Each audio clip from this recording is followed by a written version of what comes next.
In 323 BCE, Alexander the Great died without a clear heir. His massive empire, stretching from Greece to India, violently shattered into rival states. Generations of concentrated wealth and territory were suddenly up for grabs.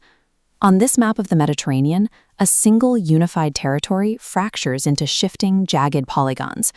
These represent his surviving generals, the Successors, fighting constant, brutal wars, creating an atmosphere of extreme political anxiety and a desperate continent-wide search for stability. This chaos forced the people living through it to answer one urgent question: how do you actually survive when the world order collapses around you? This mosaic depicts an armored Macedonian king, representing one very clear path to survival: total military control. In 306 BCE, a former provincial governor named Antigonus the One-Eyed aggressively seized Macedonia, establishing the Antigonid Dynasty to enforce order through the spear. But just 1 year earlier, in 307 BCE, a completely different strategy emerged in Athens. Here we have a marble bust of the philosopher Epicurus. He purchased a property called the Garden, where he and his followers practiced total withdrawal from public and political life. The Antigonid kings believed that the only way to survive the chaos was to conquer it using absolute state power. Epicurus argued the exact opposite. He taught that the pursuit of power, fame, and wealth was actually the root cause of human anxiety, and that true safety required stepping away from the state entirely. Within a single year, two diametrically opposed human impulses, imperial domination and philosophical isolation, rooted themselves in the Mediterranean. Both systems were designed to cheat the chaos of the age, and both were about to collide with the rising power of Rome. This diagram shows the core of the Antigonid military machine, the Phalanx. It was a massive infantry block wielding sarissas, heavy 18-foot pikes. It relied on absolute cohesion to create an impenetrable wall of overlapping spears, though it remained highly exposed on the flanks. Epicureans argued the universe consisted of matter and void, governed by the downward movement of atoms, but Epicurus introduced the atomic swerve. Atoms occasionally, randomly deviate from their paths. This meant the universe wasn't a strict machine. Unpredictability was built in. These mechanics defined their goals. The Antigonids tried to engineer stability by locking men into a rigid, inflexible military formation. Epicureans pursued ataraxia, a state of tranquility and freedom from fear, by accepting the random, uncontrollable nature of the world and limiting their desires to match it. The Antigonid reliance on rigid control eventually backfired. King Philip V developed a deep desire for fame, expanding his reach by allying with Hannibal.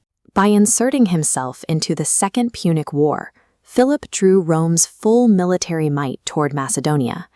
The Antigonid system was perfectly designed to dominate a world of static pikes and pitched battles on open plains. It was completely unprepared for the highly flexible, adaptable tactical systems emerging from the Italian peninsula.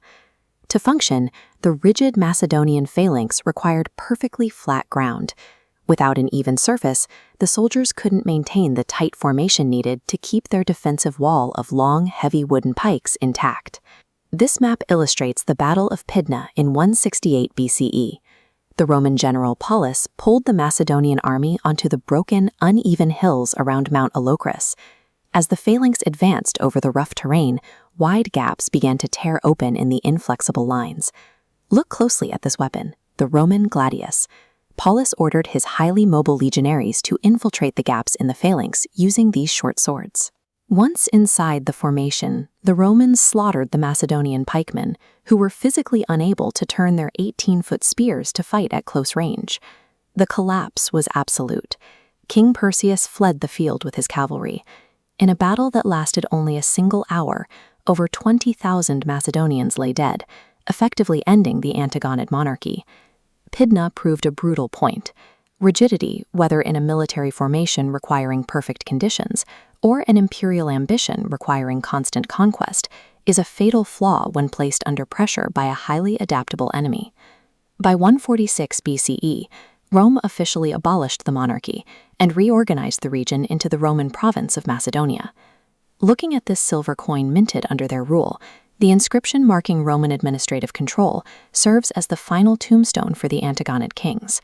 Yet while the Macedonian military machine was erased, the philosophy that developed in its shadow survived. Epicureanism was eagerly studied and adopted by the very Romans who had destroyed the Hellenistic kingdoms. This marble bust of Julius Caesar highlights how high up the philosophy reached. Epicurus's ideas infiltrated the highest levels of Roman society.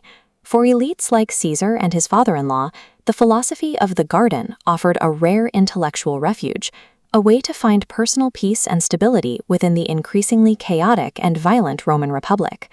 The kings who fought for total control of the earth left behind only fragmented ruins and scattered coins. But the philosopher who urged his followers to withdraw from the world entirely built a legacy of thought that conquered the minds of an empire.